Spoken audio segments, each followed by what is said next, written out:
I'm going to show you how to make the BOO block using the multi-needle. This is the Brother PR1055. It's a 10 needle, and I'm just going to take you through my process that I do from kind of start to finish.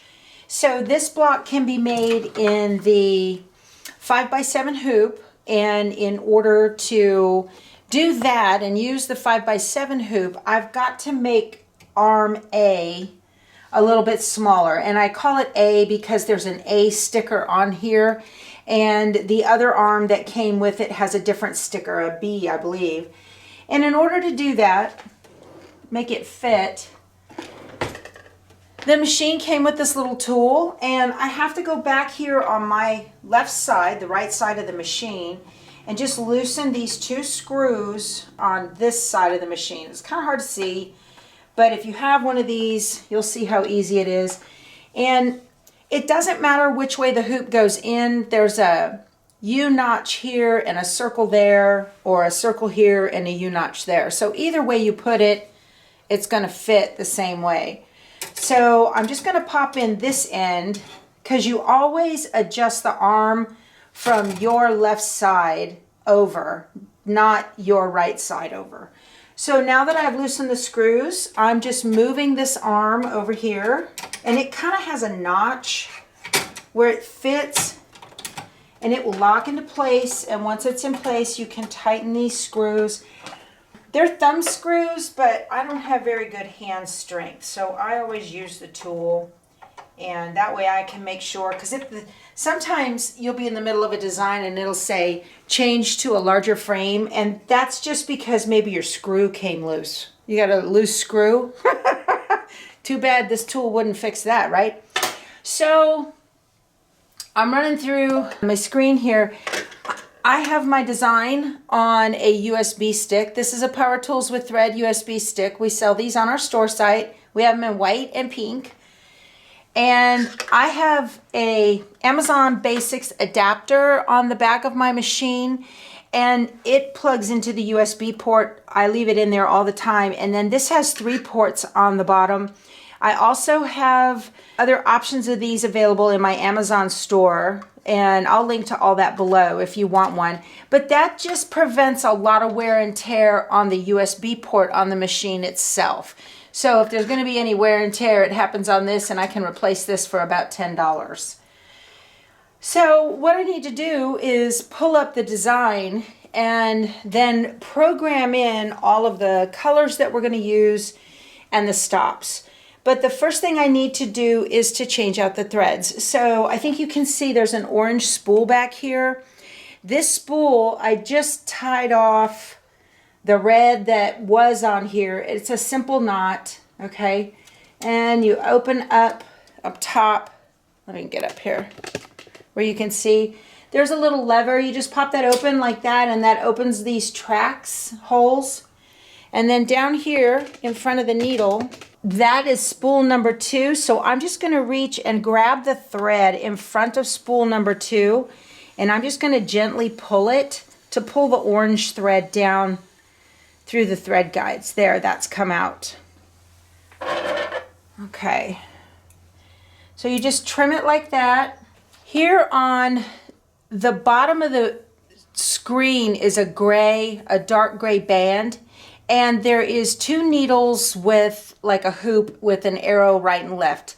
And you want to touch that, and then it gives you a whole bunch of blocks 1 through 10. And those are the needle numbers. Because I want to change out the thread to spool number 2, what this is going to do is allow me to thread that particular needle. So I'm going to hit number 2. And the head just moved. I don't know if you saw that. Let me go back to 1. See the head move? The head, when I press number 2, the head is going to move over into the number 2 spot. So that aligns the number 2 needle over the hole where the bobbin case is, okay, on the center plate. So now I want to thread the needle over number 2. And the reason you want to do that is because the automatic needle threader is placed directly over that hole right there. It comes up from underneath, but this is where you line it up at. So there is a black button here on the side. So when I press this button, a little teeny tiny hook is gonna come through the needle on number 2. And then let me zoom in real good so you can see. This little hook mechanism right here came up and it went on either side of the needle, and then a little tiny hook went through the eye of the needle. And then you take your thread and you kind of hold it down and you come from the right to the left and you go underneath those 2 little hooks, and then there's a foot right here. It's got a little fang.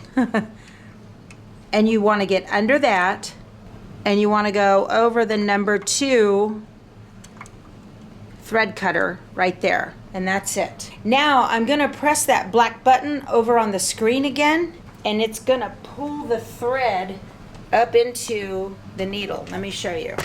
Okay, so you can see the thread has come down this in front of the needle. I put it under these 2 little hooks and underneath this little foot right here, and then wrapped it up and over the number 2 thread cutter. Now I'm going to press the black needle threader again, the button. Ready? Here we go. And the needle is threaded. That's the only color that I needed to add, because the only other color I'm going to use from there is black, and that's already on the machine. So I'm going to close up the needle guide tension bar at the top by sliding that lever back over.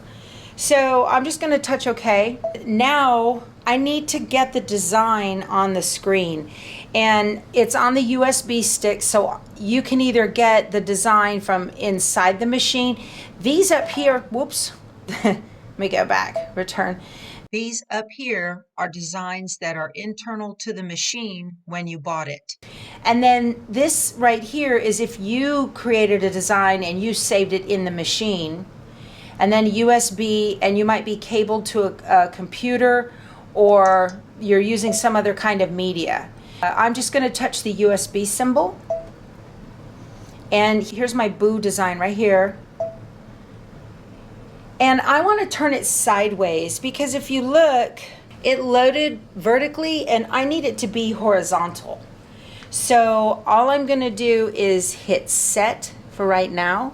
Then I'm going to hit rotate. We have size and rotate. Don't mess with the size at all, because I have already cut my letters using the Brother Scan-A-Cut, and I don't want to fiddle with resizing it, because that'll make my letters where they won't fit. I will link to a video right here that shows how to create the SVG cut files using Brilliance Essentials and then creating your own cut files. It's very cool. So I'm just going to hit rotate, and I want to go 90 degrees to the right. There. And I want to show you something. So I'm going to go 90 degrees back to the left. Up here at the top of the screen, it has a little picture of like 5 little hoops from the largest down to the smallest that this machine can take. And right now it's showing the 2 larger hoops. But if I rotate my design 90 degrees to the right, now it's showing the 5x7 hoop, because it shows that it will fit in there. So that'll let you know too if you have the right size hoop. I am not using any kind of fast frames or anything like that for this particular design. I'm using the hoop that came with the machine, the 180 by 130. And this is going to fit just fine. So now I need to tell the machine what threads to use, which thread colors to use, and when to stop, so I can do my stuff I need to do with Applique. So since it is fit, everything's fine, I'm going to get out of the rotate and just by hitting OK. And right now I'm at an edit end. This is where you would edit the size, do any rotation, add a stipple, whatever you want to do to edit the design. I am finished editing, so I'm going to touch this button that says Edit End.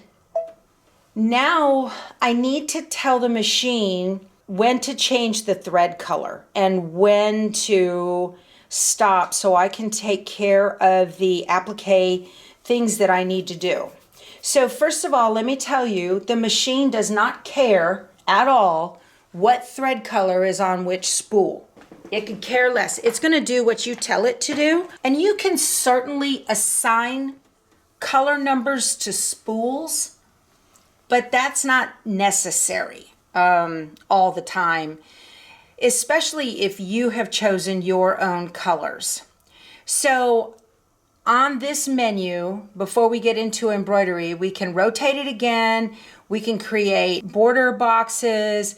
We can use the snowman feature. We could scan.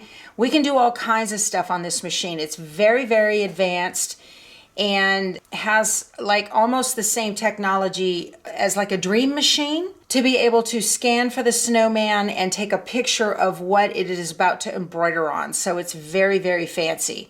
But I'm going to touch these 3 thread spools right here. So what this screen is telling me is that there are 12 thread changes in this entire design. And these are not spool numbers, these are thread changes. You know that because this one only has 10 spools, but when we go and continue to go down here, it'll start all over after number 10 and it'll say number 1, number 2, because it has 12 thread changes. So, and if I touch it again, see it's cycling through. Let me go back up to the top. Oh, went too far. Okay, there's only going to be 2 colors used in this particular design, black and orange.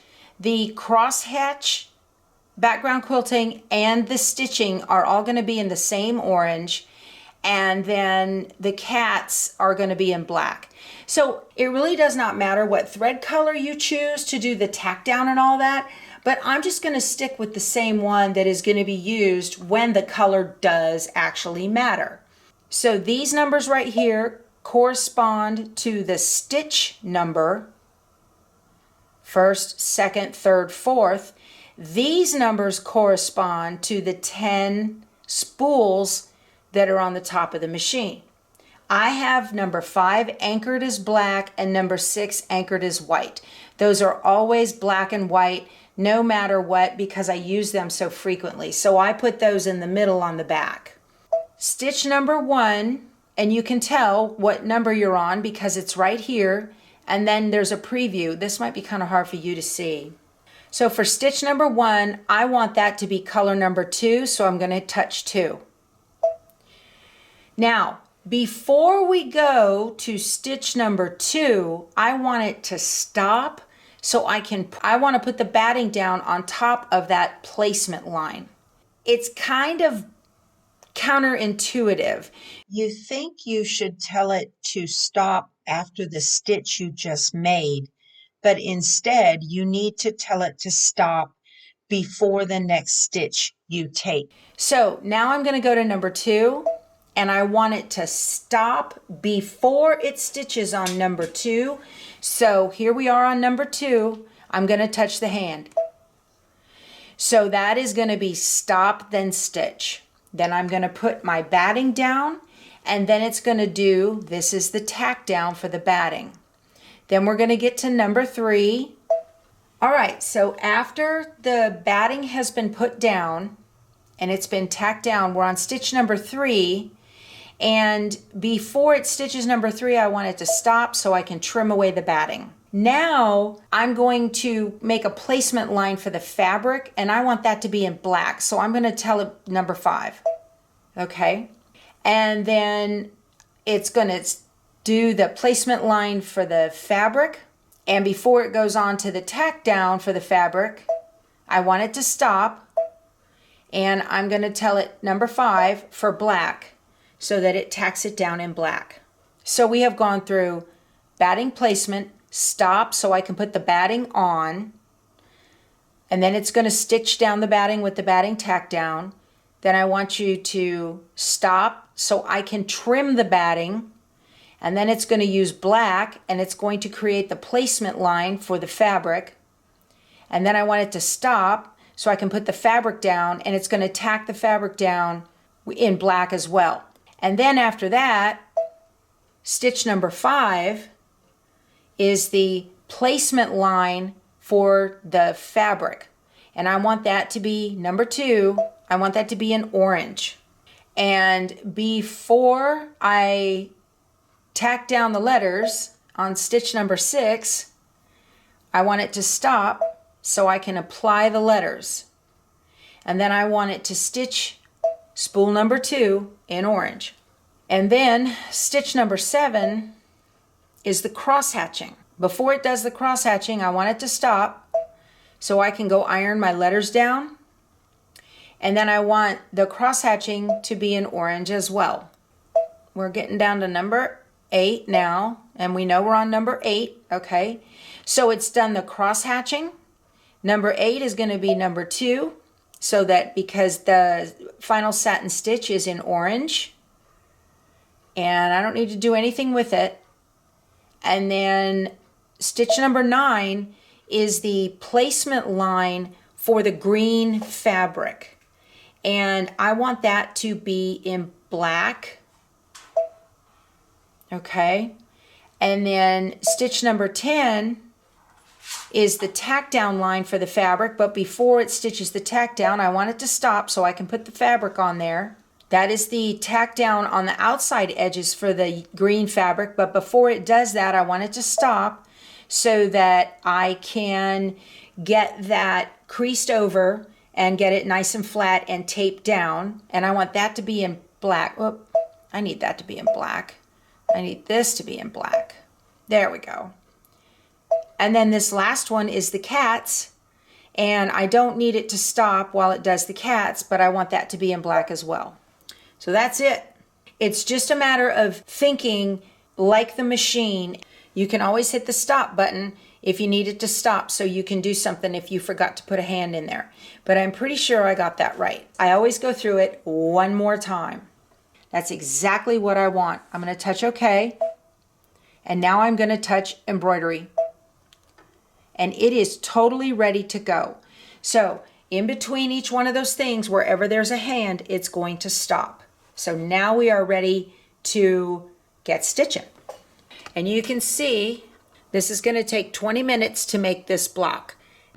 Okay, so we are ready to get started. You always need to make sure that you have a bobbin that will support your project, and you want to put a drop of oil inside the bobbin case, 1 drop every day, and you put it next to that little divot by the hook.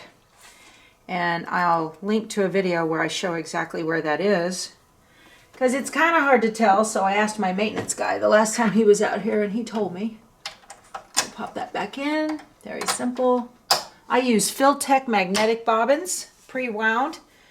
All right, so here we go. I'm going to press the lock button. You have to press lock, and it turned green. And it's going to do the placement line for the batting.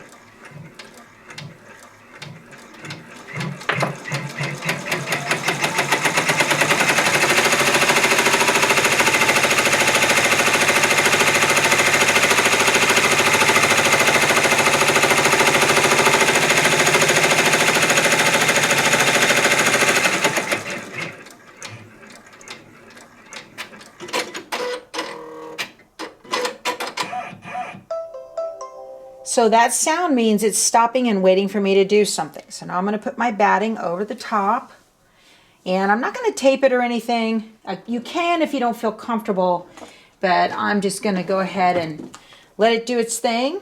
You want to press lock again and go.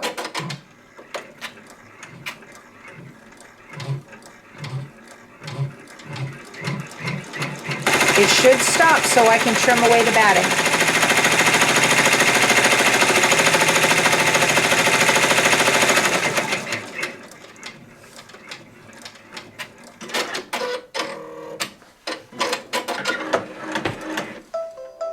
And it did. Okay, I'm going to trim it away.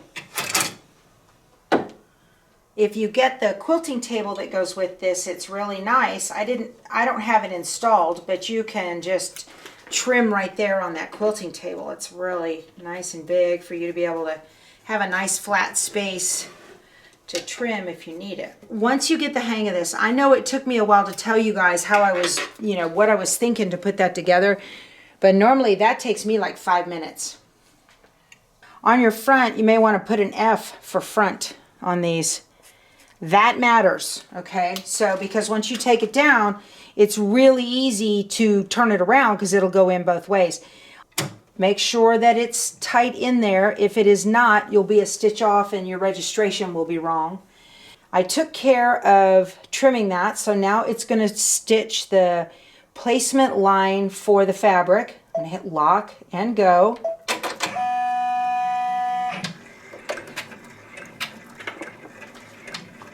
And that's in black.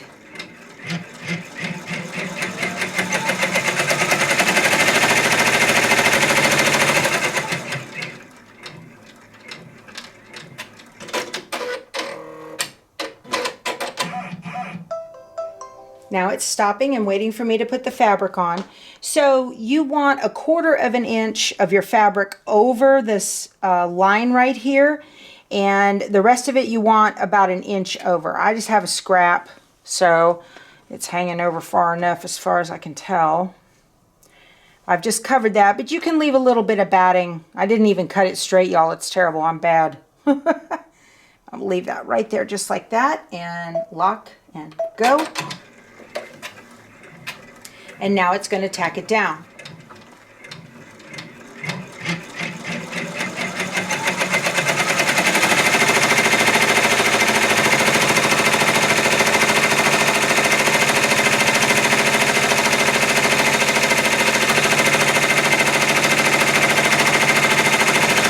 And it's going to do it twice. Now watch, I don't need to do anything now. So for the placement line for the letters,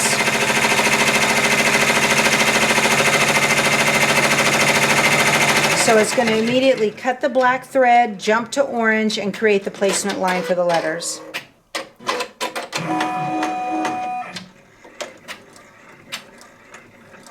Oh, it didn't catch in the thread. So it's going to stop. It has a sensor, and it will blink, and it will tell you, let me bring you over, and it'll tell you where the problem is. The problem is thread number 2. And it'll blink. And if you're using the Brother My Stitch monitor, it will also give you an error message. So what I'm going to do is just hit cancel. Here on this screen there's a needle plus minus. I'm going to touch that, and I'm going to go back. I just hit jump up one, and it's going back to where it just finished, and you can see that it's about to stitch the placement line for the orange. Now you can do that there, or what I'm going to do, I'm going to now touch that gray bar with the needle with the hoop, and I want to go to number 2. That's where I'm at. I want my thread. What, am I hung up somewhere? What's going on? Oh yeah, I was hung up. Total operator error, you guys. There we go. Okay, so it's going to start with placement line for the letters. Oh, I have to tell it okay to get out of that.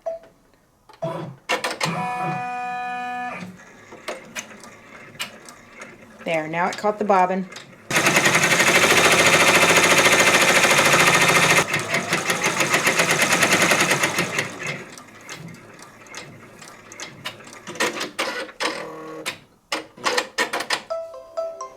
Okay, this is where you would put down your orange fabric to put your letters, and I already have mine pre-cut from the Scan and Cut, so I'm going to take my hoop now and go place my letters in the hoop where they need to go, and I'm going to iron them down.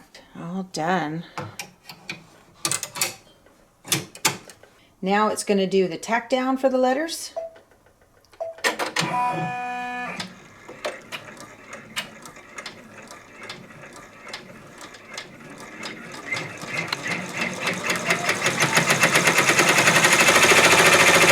So I'm going to take this out. I'm going to trim the top of that B just a tiny bit.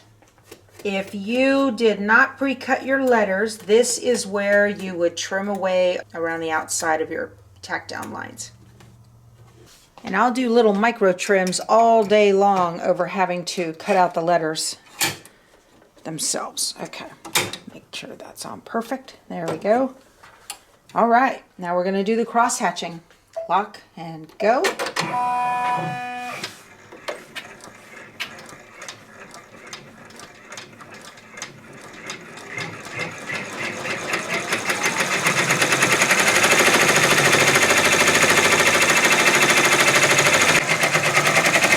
Just jump to the placement line for the green fabric.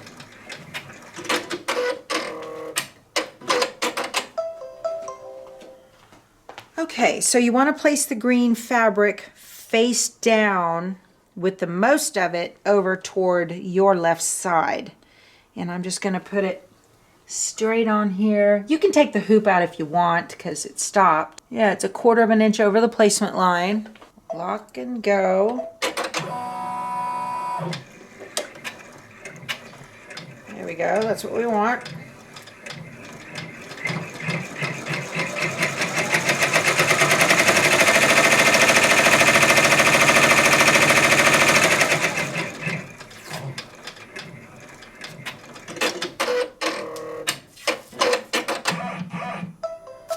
Okay, and now I'm going to use some paper tape. This is 3M paper tape. I have it in my Amazon store. It works great for these kinds of projects. It does not leave a gummy residue and it will hold everything really tight. I don't want to get any bumps or bubbles on that final stitch. Oh yeah.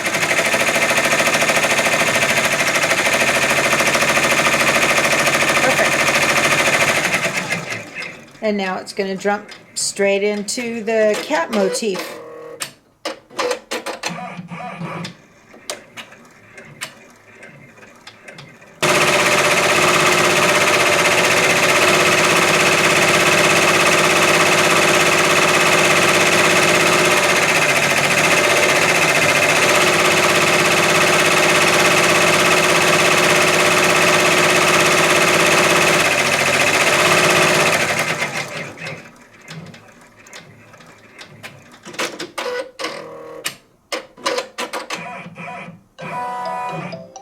Awesome, it's all done. I'm going to tell it okay.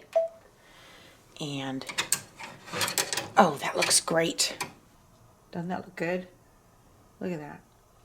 Time to trim it up 1/2 inch all the way around all sides. Man, that looks good.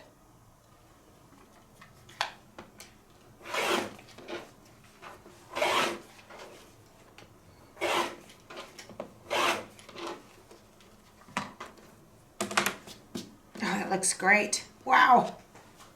So see, you guys, using the multi-needle is really a lot of fun. I much prefer it to the single needle. I love Darla, don't get me wrong, but Spanky is the man. That's the name of my machines.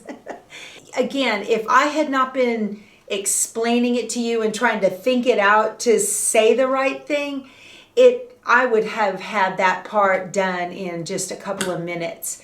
Because after you get used to understanding how the machine thinks, it's just a matter of, okay, it needs to stop here and stop there. And it really helps if you maybe put the design into Brilliance and then print out the design, and on the page 2 it'll give you all the thread changes, and you can look at each one and mark a little check mark where it needs to stop or write stop or whatever, and then just use that as a roadmap so you can sit at your desk or your sewing station and you can think about exactly where. Oh, my husband's singing. So you can sit at your desk and actually think about what's going to happen when, and then you just go straight over to the machine and just, you know, thread, stop, color, do this, and it works out great. So you guys, I love this. I think it turned out beautiful. It's gorgeous. I love it. All right, let's keep stitching on this. We'll talk to you soon. Go sew something. Bye.